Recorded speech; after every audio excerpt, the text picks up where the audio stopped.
जय Shri Radhe. Welcome back to our channel. आज की इस वीडियो में मैं आपको बताना चाहती हूँ, बहुत सारे भक्तजन का प्रश्न रहता है कि अगर हम वृंदावन धाम आए, मथुरा आए, तो सबसे पहले हम कहाँ जाएं, कौन से मंदिर जाएं और हर मंदिर में कितना टाइम लगता है, ऐसा मथुरा में क्या देखने लायक है और वृंदावन धाम में कौन से मंदिर है जो हमें सबसे पहले जाना चाहिए।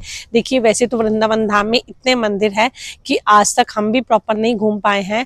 हमने सुना है यहाँ पर वृंदावन धाम में कम से कम 5000 मंदिर है, परंतु आप लोगों के पास समय का अभाव होने की वजह से और बहुत सारी चीजों की वजह से आप इतने सारे मंदिर तो नहीं घूम सकते हैं, परंतु फिर भी हम पूरी कोशिश करेंगे। आज के इस वीडियो में हम आपको बताएंगे, अगर आप कहीं से भी आते हैं, आप मथुरा वृंदावन बाहर से, किसी भी स्टेट से, किसी भी कंट्री से अगर आप आते हैं, तो सबसे पहले आपको किस तरीके से अपने रूटीन के हिसाब से आपको सारे मंदिर भी कवर करने हैं तो और सारी जगह पर भी आपको जाना है। तो हम देखिए आज चलते हैं, आपको सबसे पहले लेकर चलते हैं कि हम आपको ये बात बताना चाहेंगे, अगर आप बाहर से आते हैं तो कम से कम आप 4 दिन का समय तो लेकर चलिए।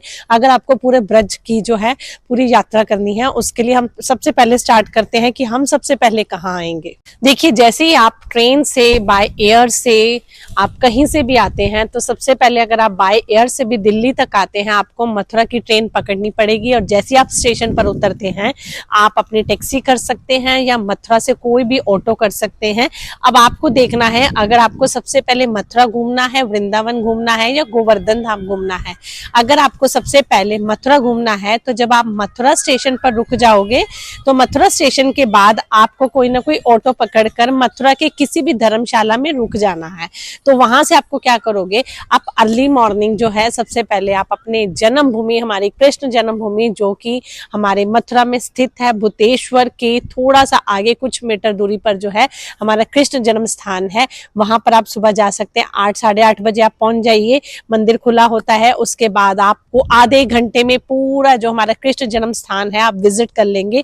उसके बाद आप ज्यादा समय ना लगाएं, कृष्ण जन्म स्थान के बाहर आकर आपको कचौड़ी का नाश्ता और बहुत सारे, देखिए, सांभर डोसा, ऐसी बहुत सारी चीजें मिल जाएंगी। अगर आपको नाश्ते की दिक्कत है तो आप नाश्ता करके आप कृष्ण जन्मभूमि के बाहर आइए, वहां से आप एक ऑटो पकड़िए, ऑटो से आप जाइए द्वारकाधीश मंदिर। और द्वारकाधीश का मंदिर जो है वो हमारी यमुना मैया जी के पास है और आपको 10:30 बजे से 11 साढ़े 11 बजे तक वो मंदिर खुला रहता है। तो आपका क्या होगा, सुबह 8 बजे से 11 बजे तक जो 2 मंदिर है वो कवर हो जाएंगे। उसके बाद आप अपने रूम में आ जाइए। आप वहां पर मंदिर के दर्शन करने के बाद, अगर गर्मी का मौसम है उसको अवॉइड करते हुए, वहां पर हमारी यमुना मैया जी के दर्शन, आप यमुना स्नान कर सकते हैं, बोटिंग कर सकते हैं, आप वहां बैठकर जो है अपना नाम जप कर सकते हैं। अगर आप 11:30 12 बजे तक भी फ्री हो जाते हैं, बट आपको मौसम खुद देखना पड़ेगा, गर्मी है या सर्दी है।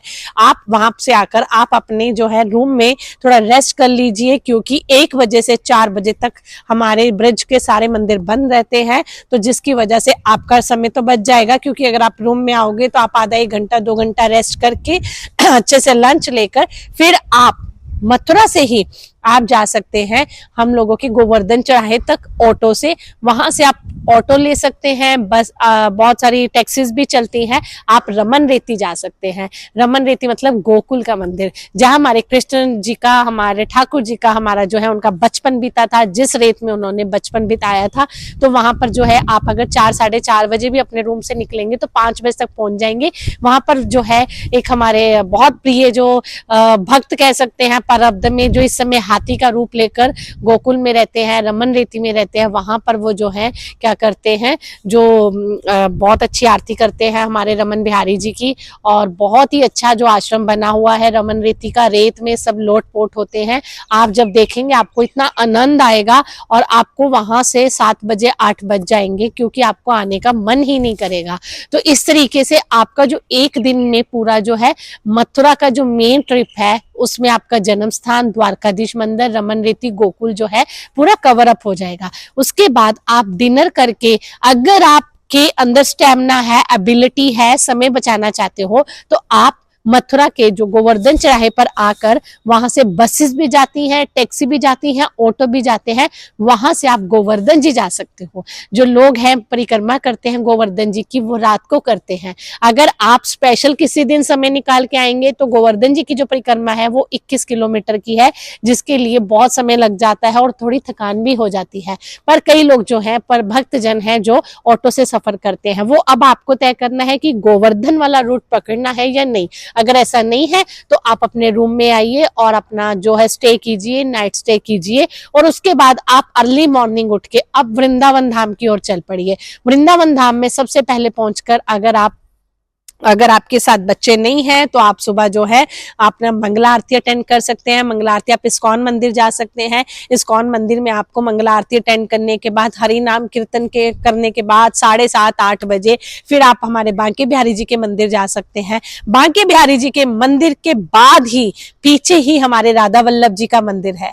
राधा वल्लभ जी मंदिर जी के मत्था टेकने के बाद वहां पर जो है अपना आनंद लेने के बाद कीर्तन करने के बाद हमारे राधा वल्लभ जी के दर्शन करने के बाद वहां से बाहर निकलते ही आपको एक और पकड़ना है और निधिवन तक जाना है। निधिवन जी के दर्शन करके उसके साथ ही बिल्कुल निधिवन मंदिर के बाहर निकलते ही आपका 8 बजे से 11 बजे के बीच जब आपका ये हो जाए तो आप नाश्ता कर सकते हैं। कचौड़ी, जलेबी, ढोकला, समोसा और लस्सी, चाय बहुत कुछ मिलता है निधिवन मंदिर के बाहर। और नाश्ता करने के बाद आप साथ ही साथ जो है वहाँ पर राधा रमन जी का आप हैं पूरा आनंद ले सकते हैं। राधा रमन मंदिर जाइए।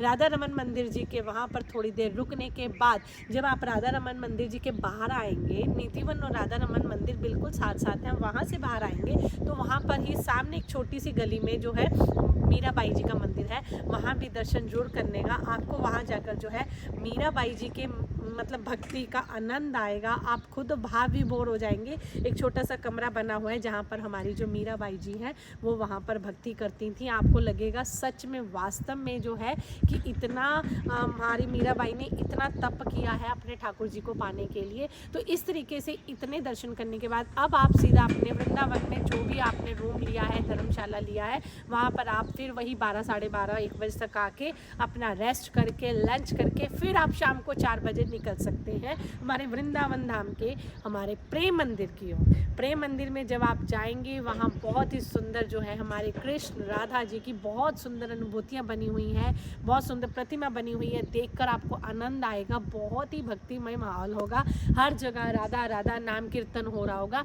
जैसे ही आपने 1-1.5 घंटा आपने वृंदावन के प्रेम मंदिर का दर्शन किया, उसके बाद आप बाहर निकलते हुए आप थोड़ा सा और आगे जाएंगे, वहाँ पर है लोटस टेम्पल जो हमारे देवकी नंदन ठाकुर जी जो हैं उनके द्वारा ये पूरा मंदिर का निर्माण करवाया गया है। वहाँ भी बहुत सुंदर जो है फोटोज़ भी होती हैं। हमारे राधा कृष्ण जी की भी मूर्ति है।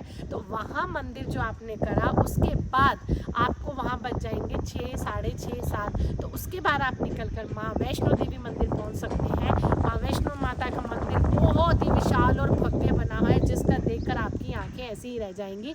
तो इस तरीके से आपका जो है 2 दिन में मथुरा, गोकुल, रमन रेती और गोवर्धन जी और वृंदावन की ये जो मेन मंदिर हैं वो 2 दिन में कवर हो जाएंगे। मैंने आपको वीडियो के स्टार्टिंग में बोला कि आपको कम से कम 4 दिन लेकर चलने हैं अगर आपको पूरा वृंदावन धाम घूमना है। परंतु अगर आपको ये मेन मंदिर घूमने हैं तो कम से कम आपको 2 दिन लेकर चलने हैं। और रही बात महाराज जी के दर्शन कैसे करने हैं, हमें महाराज जी से कैसे मिलना है, कांतिक वार्तालाप का टोकन कैसे लेना, उसके लिए मैंने एक अलग वीडियो बना रखी है, वो आप मेरे चैनल पर देख सकते हैं।